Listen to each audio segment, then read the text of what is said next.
Students, good morning. We are going through the chapter of mathematical logic, that is the first chapter from the textbook. और इस chapter में we had covered quite number of things up till now. अगर मैं जल्दी से एक recap लूँ, कल तक मैंने आपको properties of standard logical equivalent statements की प्रॉपर्टीज़ बताई थी. ये अलग अलग प्रॉपर्टीज़ थी. I told you that there are in all 10 properties. Each have a special function to follow. हर एक प्रॉपर्टी का एक खास फंक्शन होता है, हर एक प्रॉपर्टी एक खास काम करती है और उसके लिए वो प्रॉपर्टी यूज़ होती है. अभी तक अगर मैं चैप्टर का एक छोटा सा रिकैप आपके साथ लूँ तो चैप्टर में मैंने आपको अभी तक लॉजिकल कनेक्टिव्स के बारे में बताया. एंड और नेगेशन है ना, implied to, double implication, logical connectives का डिस्कशन हुआ. हमारा स्टेटमेंट को लेकर डिस्कशन हुआ. स्टेटमेंट क्या होता है ना, कंपाउंड स्टेटमेंट क्या होता है. दो सिंपल स्टेटमेंट्स को कंबाइन कर दें तो कंपाउंड स्टेटमेंट बन जाता है. उसके बाद डुअलिटी को लेकर हमारा एक डिस्कशन हुआ कि डुअल स्टेटमेंट्स कैसे तैयार होते हैं, है ना. डुअलिटी किसको कहते हैं, डुअलिटी कैसे अप्लाई होती है. उसके बाद हमारा डिस्कशन हुआ रिगार्डिंग नेगेशन ऑफ स्टेटमेंट्स. अलग अलग टाइप के स्टेटमेंट्स पे क्या नेगेशन रूल्स अप्लाई होते हैं, ये मैंने आपको ध्यान भी रखने के लिए बोला था. फिर मैंने कल आपको डी मॉर्गन्स लॉ के बारे में भी बताया. D Morgan's law is an important law, और जो मैंने आपको बोला कि it holds a very important perspective. D Morgan's का एक लॉ था. और कल आखिरी में बात यहाँ तक आके रुक गई थी कि the rules of the standard logical equivalent statements को हम कैसे यूज़ करके किसी लॉजिकल स्टेटमेंट को कोलैप्स करके छोटा बना सकते हैं. ये जो रूल्स हैं स्टैंडर्ड लॉजिकल इक्विवेलेंट स्टेटमेंट के रूल्स, इनका बेसिक फंक्शन यही है कि आपको एक बड़ा लॉजिकल स्टेटमेंट दिया जाएगा, उस बड़े लॉजिकल स्टेटमेंट को रूल्स की मदद से आपको छोटा करके बनाना है. देखिए, ये काम दो तरीके से हो सकता है. आप इस काम को ट्रुथ टेबल की मदद से भी कर सकते हैं. You can use the truth table and reduce और collapse the statement to a smaller logical statement. ऐसा उसमें लेकिन आपके पास ऑप्शंस होने चाहिए, और ऑप्शंस होने के बाद में आप ट्रुथ टेबल बना लो, और ट्रुथ टेबल बना के दो ट्रुथ टेबल का रिजल्ट, फाइनल रिजल्ट मैच कर जा रहा है कॉलम का, वो ऑप्शन उसके साथ आ जाता है. लेकिन पेपर में जब आप थ्योरी पेपर लिखते हो, ऑब्जेक्टिव में तो खैर ट्रुथ टेबल से आप कर सकते हो, लेकिन जब आप थ्योरी पेपर लिख रहे हो, when you are writing a theory paper, in that case sometimes a questions do ask, ऐसे क्वेश्चंस आते ही हैं पेपर में जिसमें आपको क्वेश्चन में क्लियरली लिखा रहता है without using the truth table concept. मतलब ट्रुथ टेबल बिना बताए, बिना यूज करे एक लॉजिकल स्टेटमेंट को कोलैप्स करके बताओ कि वो छोटे से छोटा कितना बनाया जा सकता है, उसको और छोटा करके कितना ब्रेक किया जा सकता है. तो उसको करने के लिए मैंने आपको कल ये 10 रूल्स बताए थे. मैंने इसका पीडीएफ भी आपको भेजा था, ये 10 रूल्स का. आज मैंने कल भी आपसे डिस्कस करा था ये रूल्स का एप्लीकेशन. आज मैं आपको 2 सवाल इसके ऊपर करके बता रहा हूँ कि ये रूल्स को कैसे अप्लाई कर सकते हैं और इन रूल्स का एप्लीकेशन कैसे है. तो 2 सवाल मैं इसके ऊपर आपको बता रहा हूँ अभी कि how to apply these rules. ये रूल्स अब अप्लाई करना सीखिए. धीरे धीरे आता है. It is not a one day job, एक दिन में नहीं आता है, धीरे धीरे प्रैक्टिस में बनता है. तो सबसे पहले मैं एक क्वेश्चन ले रहा हूँ. यहाँ पे मेरे सामने एक क्वेश्चन है. This is the logical statement given to me. ये एक लॉजिकल स्टेटमेंट है और मुझे प्रूव करना है कि ये इक्विवेलेंट है इसके. मतलब मैं चाहता तो ये काम को मैं, अगर मेरे पास यही क्वेश्चन ऑब्जेक्टिव में सीईटी में पूछा जाता तो मैं तो जल्दी से इसका ट्रुथ टेबल बना लेता, ऑप्शंस का ट्रुथ टेबल बना लेता और देख लेता किसका ट्रुथ टेबल का ऑप्शन मैच कर रहा है इसके साथ में, और जल्दी से आंसर दे देता. वो सीईटी की बात है. लेकिन when you are solving this question for a theory based question, आपको इसको प्रॉपरली सॉल्व करके दिखाना पड़ता है, रूल्स रिपीटेडली लगा के दिखाना पड़ता है कि कैसे स्टेप बाय स्टेप रूल लग रहा है और ये बड़ा लॉजिकल स्टेटमेंट कोलैप्स होकर छोटा बनकर इसके बराबर बन जाएगा. तो वो स्टेप बाय स्टेप रूल्स के ऊपर मार्किंग रहती है आपकी।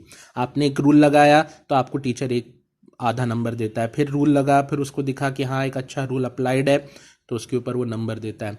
तो ऐसे स्टेप बाय स्टेप, क्योंकि ये हमारा 12th बोर्ड का जो एग्ज़ाम रहता है it is a step by step marking procedure, her step पे नंबर मिलते हैं आपको। तो स्टेप्स का बहुत महत्व है यहाँ पे। और मैंने आपको बार बार बताया कि आप मैथमेटिकल लॉजिक स्टेटमेंट, मतलब इस चैप्टर के जब भी स्टेप्स लिखते हो तो आपको साइड में ये वाला मार्किंग हमेशा ज़रूर डालना है।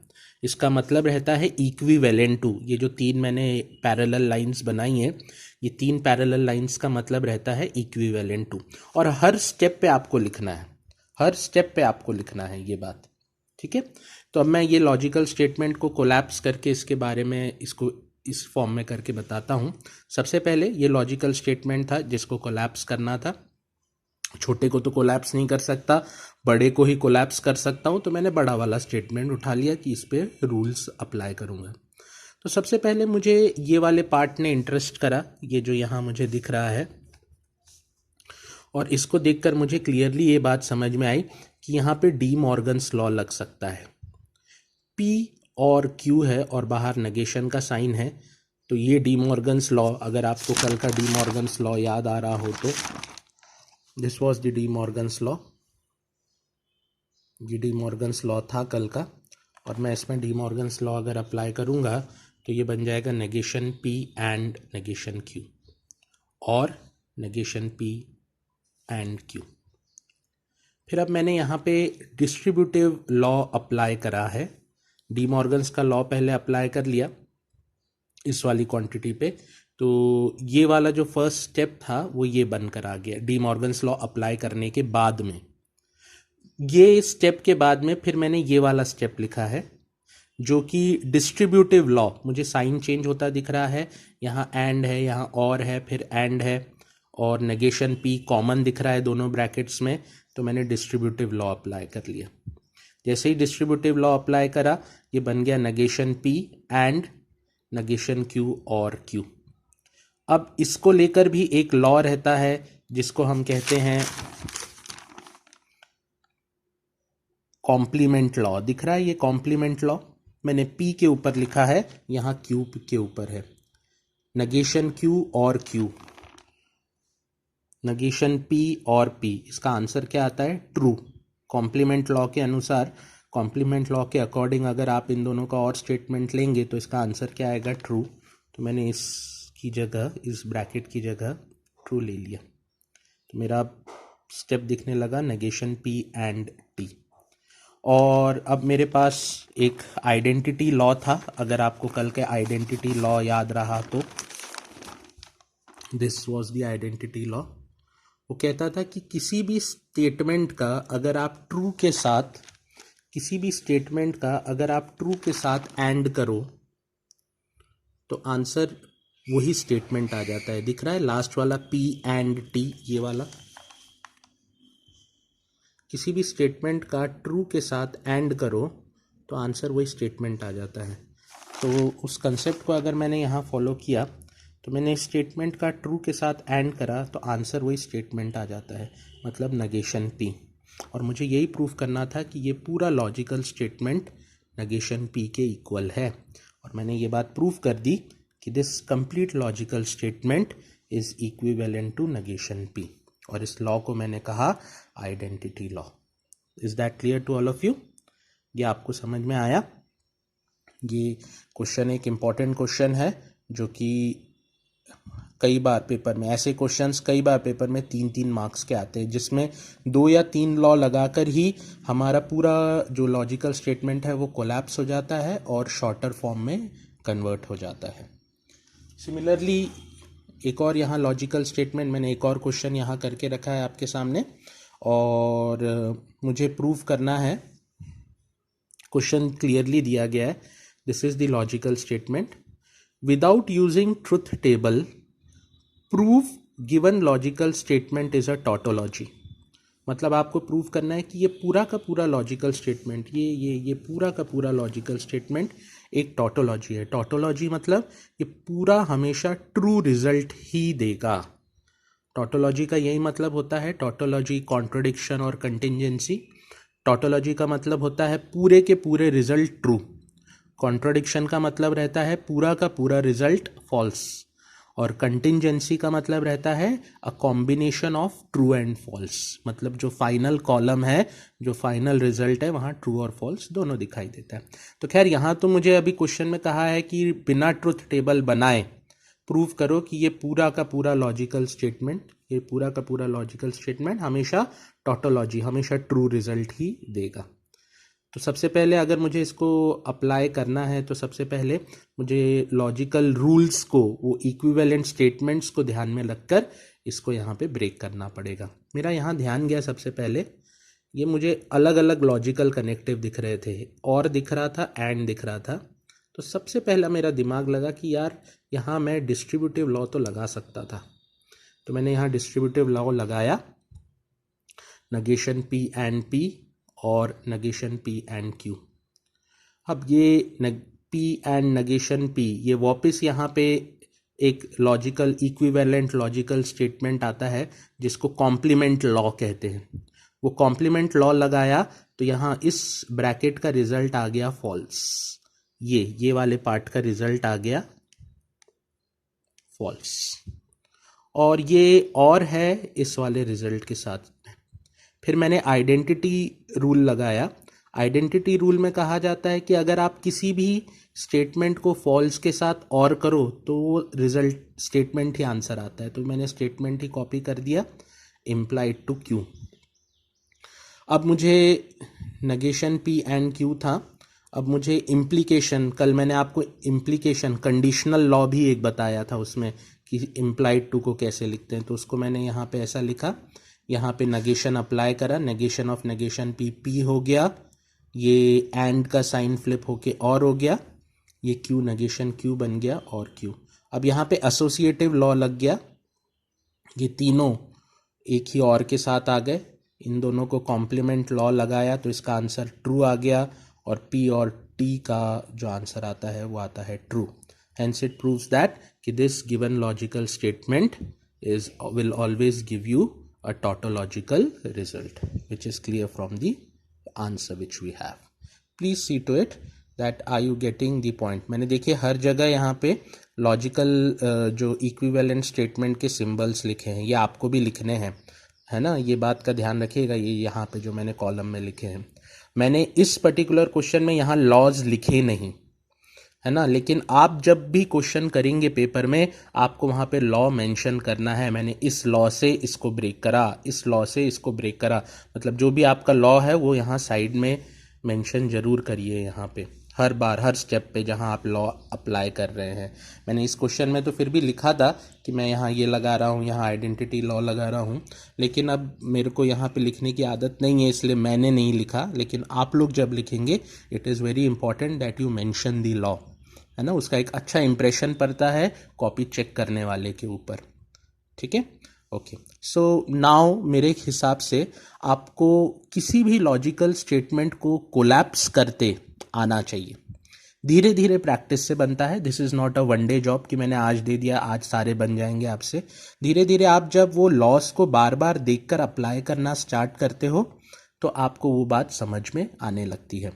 You can see in your text book, ऐसे काफ़ी क्वेश्चंस हैं हमारी बुक में जिसमें आपको ये लिखा गया है कि without using the truth table find that the two logical statements are equivalent. तो वहाँ पे आपको ये लॉज की मदद से ही ये काम करना पड़ता है। ये काम हमें चैप्टर में आगे एक टाइप के क्वेश्चन में और आगे यूज़ होगा, इसलिए ये बहुत इंपॉर्टेंट है और मैंने आपसे पहले डिस्कस करा, क्योंकि जब मैं कल ये चैप्टर को और आगे पुश करूँगा, इसमें और आगे क्वेश्चंस कराऊँगा, तब मुझे वहाँ पे कुछ ऐसे क्वेश्चंस आएंगे जहाँ पे ये कंसेप्ट वापस अप्लाई होगा। मतलब ये कंसेप्ट इस टाइप के क्वेश्चंस में तो है ही है, वहाँ पे तो यूज़ हो ही रहा है, और दूसरे टाइप के क्वेश्चंस में भी ये यूज़ होता है।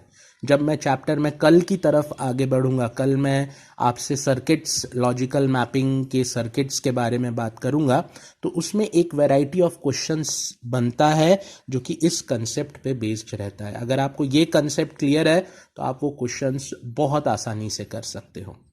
ठीक है, सो ट्राई कि आपको ये क्वेश्चंस समझ में आए। इसके बाद there was the other concept, मैंने आपसे कन्वर्स इन्वर्स और कॉन्ट्रा पॉजिटिव कंसेप्ट भी डिस्कस करा था, एक बार फिर से बता देता हूँ। कन्वर्स इन्वर्स कॉन्ट्रा पॉजिटिव कैसे लगता है, ये जो तीनों प्रॉपर्टीज़ हैं, कन्वर्स की, इन्वर्स की और कॉन्ट्रा पॉजिटिव की, ये तीनों प्रॉपर्टीज़ केवल सिंगल इम्प्लाइड टू स्टेटमेंट पे ही अप्लाई होती हैं, है ना, केवल मतलब जिसमें एक ही तरफ का एरो आता है केवल उसी स्टेटमेंट में, ये ऐसे वाले स्टेटमेंट पे ही अप्लाई होती है। कन्वर्स कैसे निकालते हैं, कन्वर्स में कुछ नहीं, इसको एंटीसीडेंट कहते हैं, इसको कॉन्जिक्वेंट कहते हैं। तो जो कॉन्जिक्वेंट है वो एंटीसीडेंट बन जाता है और जो एंटीसीडेंट है वो कॉन्जिक्वेंट बन जाता है, इसको कन्वर्स स्टेटमेंट कहते हैं। इन्वर्स स्टेटमेंट किसको कहते हैं, इन्वर्स में ये जो P और Q है इनके आगे नेगेशन का सिंबल बन जाता है, नॉट आ जाता है। और कॉन्ट्रापॉजिटिव क्या रहता है कि ये अपनी प्लेसेस चेंज कर लेते हैं, इंटरचेंज कर लेते हैं और आगे नेगेशन का सिंबल आ जाता है। तो ये तीन स्टेटमेंट्स रहते हैं, कन्वर्स, इन्वर्स और कॉन्ट्रापॉजिटिव। अब दूसरा एक कंसेप्ट है जिस पे मैं बात कर रहा हूँ, जिसको हम कहते हैं क्वांटिफायर्स। ये सिंबल का मैथमेटिक्स में मतलब क्या होता है ना, इस सिंबल का मतलब, ये ए का उल्टा दिख रहा है, इस सिंबल का मतलब रहता है फॉर ऑल।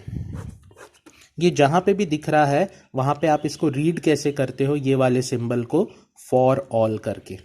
ऑल का जो ए है वो इसमें उल्टा कर दिया है बस। तो आपको ऐसा सिंबल कभी भी मैथमेटिक्स में कहीं दिखे तो आप इसको रीड कैसे करोगे, फॉर ऑल। दूसरा सिंबल देखो, ये वाला, ये आया है देयर एग्जिस्ट। देयर एग्जिस्ट में ये जो ई है, अगर आप इसको इल्टा लिख दो तो ये ऐसा सिंबल बन जाता है और इसका मतलब रहता है देयर एग्जिस्ट।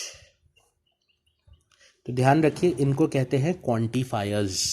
लॉजिकल स्टेटमेंट में आप जब कभी लॉजिकल स्टेटमेंट बनाते हो, आपने ऐसे सिंबल्स 11th क्लास में जब आपने सेट थ्योरी पढ़ा होगा, उस चैप्टर में आपने ये वाले सिंबल्स देखे होंगे। तब तो आपको इतना किसी ने बताया नहीं होगा कि सिंबल्स का मतलब क्या होता है, शायद बताया भी होगा, उस उधर पे बताना ज़रूरी ही था तब, कि ये सिंबल का मतलब क्या रहता है, फॉर ऑल एक्स, और ये वाले सिंबल का मतलब रहता है देयर एग्जिस्ट।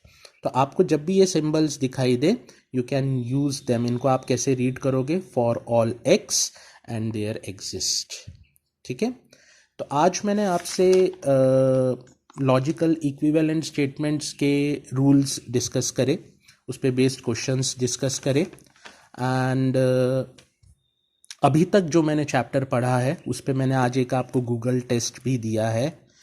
कल की क्लास में, इन टुमारोज क्लास, मैं इस चैप्टर के सबसे इम्पॉर्टेंट, सबसे ज़्यादा पेपर में पूछे जाने वाले क्वेश्चंस डिस्कस करने वाला हूँ। तो प्लीज़ बी रेडी, यहाँ तक अपना कंसेप्ट पूरा क्लियर करके रखिए। उसके बाद हम कल के क्लास में इस चैप्टर के आखिरी पार्ट पे पहुँच जाएंगे, जहाँ पे इसके सबसे इम्पॉर्टेंट क्वेश्चंस रहते हैं, जिसके आने के सबसे ज़्यादा चांस रहते हैं और जो पेपर में खूब हाई स्कोरिंग क्वेश्चंस रहते हैं, गलत होने ही नहीं चाहिए किसी भी हालत में। तो प्लीज़ आज तक का जो भी कंसेप्ट है, गेट इट क्रिस्टल क्लियर, वो बिल्कुल क्रिस्टल क्लियर रखिए। एक बार बुक पढ़ के देखिए। If you have doubts in a particular topic, sir ये बात आपने समझाई नहीं या ये बात क्लास में अपनी डिस्कस नहीं हुई है, bring it to my knowledge. अगर कुछ ऐसा है तो, नहीं कोई बात समझ में भी नहीं आ रही है तो just give me a message कि सर ये मेरे को कल एक जन का आया है कि he is finding difficulty in duality. मुझे जैसे ही टाइम मिलेगा तो मैं आज कल में उनसे डिस्कस करूँगा। मैं सबसे ये बात कह रहा हूँ, आपको कहीं भी दिक्कत है चैप्टर में, कोई टॉपिक को समझने में, you just give me a call, I will arrange the time कि जब मैं आपके साथ 1-to-1 उस बारे में बात कर पाऊँ। तो प्लीज़ आज इसके बाद में एक मैथमेटिकल टेस्ट है आपका, वो टेस्ट अपीयर करेगा। It is an easy test, अभी तक जो पढ़ाया है उसी पे बेस्ड है। टेस्ट पेपर इंक्लूडेड है आज के लेक्चर में, और उसके बाद टेस्ट देकर see to it that you revise the chapter properly, क्योंकि कल इस चैप्टर के आखिरी पार्ट में मैं एंटर करूंगा, आखिरी पार्ट, इंपॉर्टेंट पार्ट पे। ओके, तो thank you all of you today.